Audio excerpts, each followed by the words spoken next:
Sem mais delongas, o livro de junho é um bilhetinho rosa. Então, vamos lá. O Mundo de Rocanon. Seja muito bem-vindo ao Clube do Livro Assíncrono, um lugar onde a gente sorteia um livro, lê durante o mês e todo dia 1º eu venho aqui conversar contigo para que tu não tenha que marcar mais uma reunião na tua agenda.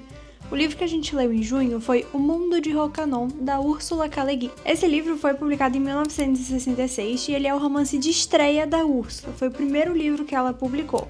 E ele faz parte do ciclo Reines, que basicamente é o nome da série em geral. Essa série ela tem 8 livros, e são eles: O Mundo de Rocanon, que é o primeiro, Planeta do Exílio, A Cidade das Ilusões, A Mão Esquerda da Escuridão, que foi o primeiro livro que eu li dela, então eu já deixo aqui o aviso de que, pelo que eu vi, não precisa ler na sequência da série, só quer dizer que eles têm basicamente a mesma premissa, mas uma história, um personagem não impacta na história de outro livro.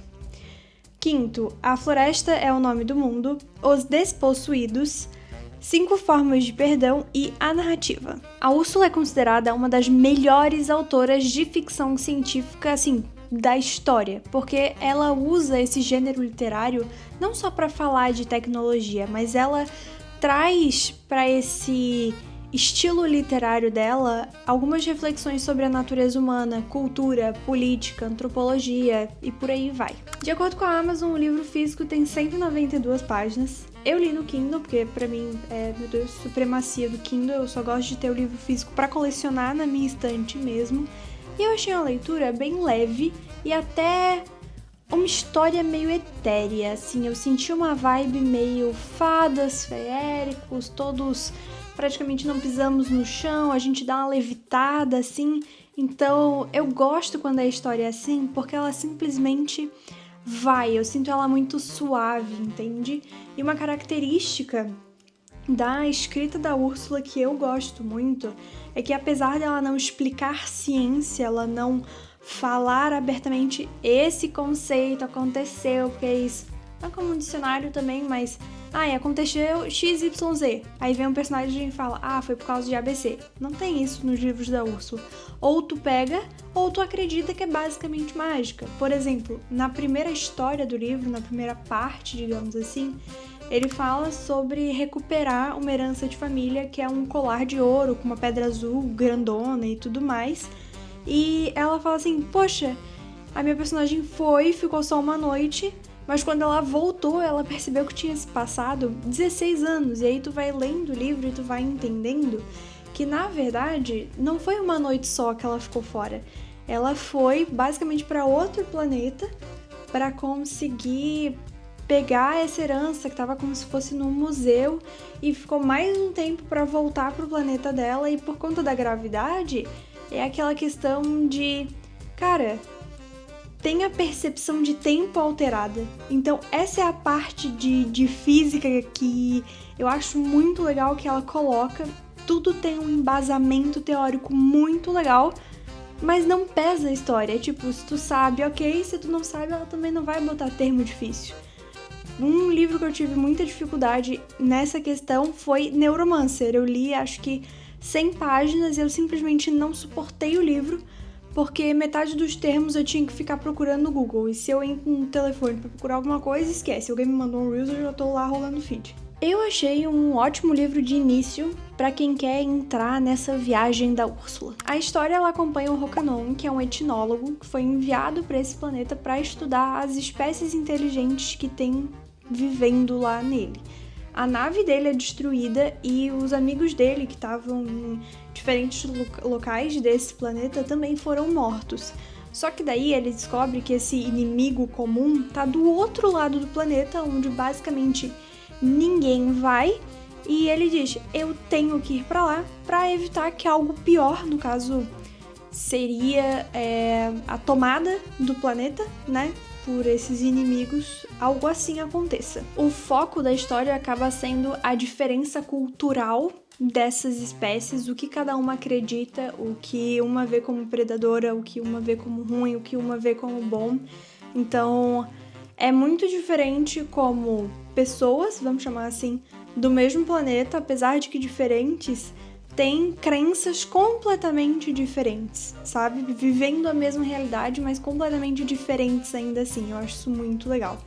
E uma questão que me fez prender um pouco mais no livro foi que parece meio que uma fantasia medieval junto com muita tecnologia. Então, assim, ó, de um lado tem viagem intergaláctica e vai para outro planeta e tem que mandar uma mensagem pros amigos que estão a 8 anos de distância, piriri pororó todo.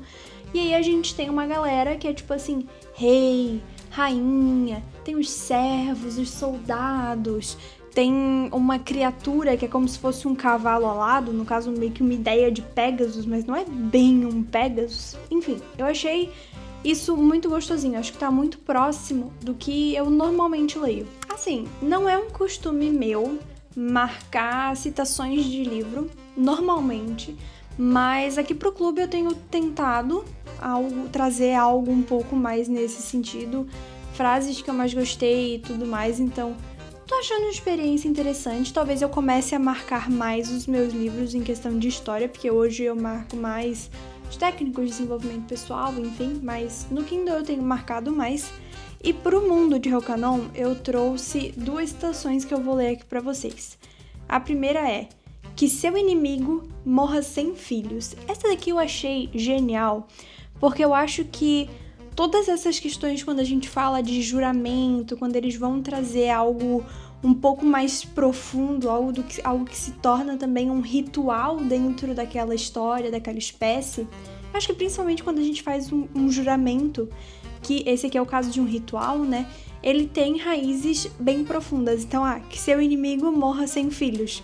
Então, é aquela coisa de não conseguir propagar a crença, propagar um legado, que aquela pessoa, aquele inimigo, não vire um mártir para tornar a causa deles ainda mais forte, que é o que muito acontece hoje em dia. Então, eu achei essa frase, ao mesmo tempo que super simples, extremamente inteligente e, tipo, não sei, ela explodiu a minha cabeça a primeira vez que eu li. Eu acho que no livro todo deve ter isso umas 4, 5 vezes. A segunda foi: faltam-lhe todas as formas em primeira pessoa da expressão ser incapaz.